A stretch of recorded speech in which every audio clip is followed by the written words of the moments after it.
Pemirsa, proyek multi-years pembangunan jalan dan jembatan di Sumatera Utara yang bernilai 2,7 triliun rupiah diragukan akan dapat selesai tepat waktu, mengingat batas waktu pekerjaannya yang hanya tinggal beberapa minggu lagi. Hal itu disampaikan Erickson Tobing bersama puluhan masyarakat jasa konstruksi dalam temu pers Jumat 24 November yang digelar di Cafe Dante Medan. Menurut Erickson, yang juga Ketua Umum Gapeksindo Sumut, hal ini terjadi diduga karena sejak awal proyek multi-years yang sumber pendanaannya berasal dari APBD Sumut tersebut terdapat syarat dengan masalah. Karena menurut Erik, jika ditelusuri dari awal proses tendernya, diduga sudah diotak-atik agar proyek tersebut bisa jatuh ke tangan perusahaan BUMN, yakni Waskita Karya. Ditambahkan Erickson, ia merasa heran dan menjadi bingung. Kok perusahaan BUMN Waskita Karya dapat memenangkan tender walaupun tidak memiliki dana segar sebesar 1,4 triliun rupiah sebagai jaminan.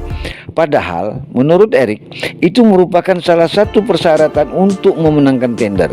Bahkan ketika dalam pertemuan anggota DPRD Sumut dengan Waskita Karya, mereka mengakui bahwa pekerjaan mereka terhambat dalam mengerjakan proyek tersebut disebabkan tidak memiliki dana, ucap Erik.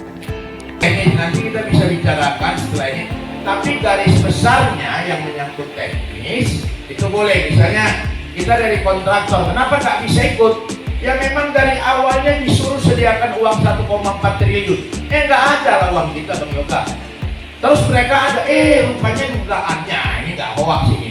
Dugaannya, mereka juga nggak punya uang, tapi bisa keluar yang namanya bukti bahwa mereka punya proof of fund 1,4 triliun. Itu yang mengganjal dari awalnya kita nggak bisa ikut untuk tender itu. Demikianlah kira-kira contoh yang mau kita bicarakan. Itu dulu dari saya.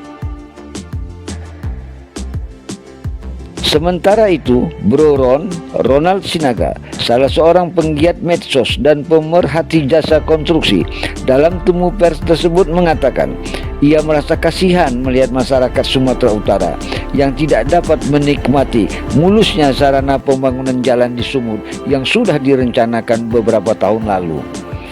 Apalagi menurutnya dari 162 titik pekerjaan masih terdapat beberapa lokasi yang belum disentuh sama sekali.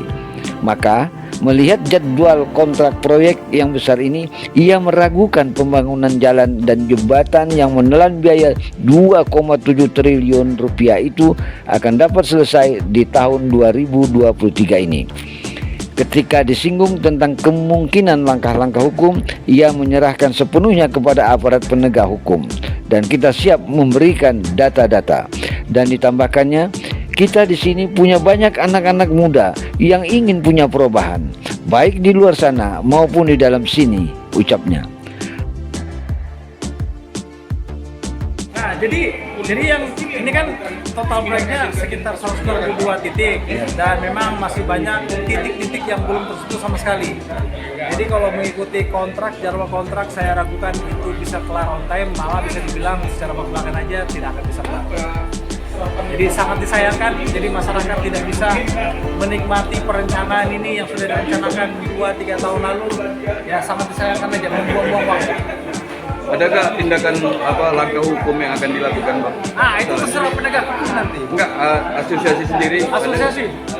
Ya, kan saya bilang tadi, masih ada. Kita banyak cepu, kita banyak anak-anak muda yang ingin perubahan, baik di luar sini dan di dalam sana. Kalau saya bilang dalam itu ya di dalam sana. Siap memberikan informasi-informasi ke penegak hukum. Temu pers masyarakat jasa konstruksi yang dihadiri oleh Ketua Umum Gapeksindo Erickson Tobing, penggiat medsos dan pemerhati jasa konstruksi Ronald Sinaga, Dewan Pembina Gapensi TM Pardede, Ketua Bidang Infrastruktur Kadin Sumut Ucok Kardon, mantan Ketua LPJK Sumut Murniati Pasaribu, Era Muda Gapeksindo Jos Pangaribuan, Ketua Gapeksindo Sumut Jimmy, Ketua Gapeksindo Medan Step Excel, dan tim Charlie Angels Gapeksindo Sumatera Utara. Acara ini diakhiri dengan berdialog dengan para wartawan baik media cetak TV maupun online. Dari Kopidan Medan, Suheri Sasmita melaporkan untuk Pos Kota Sumut TV.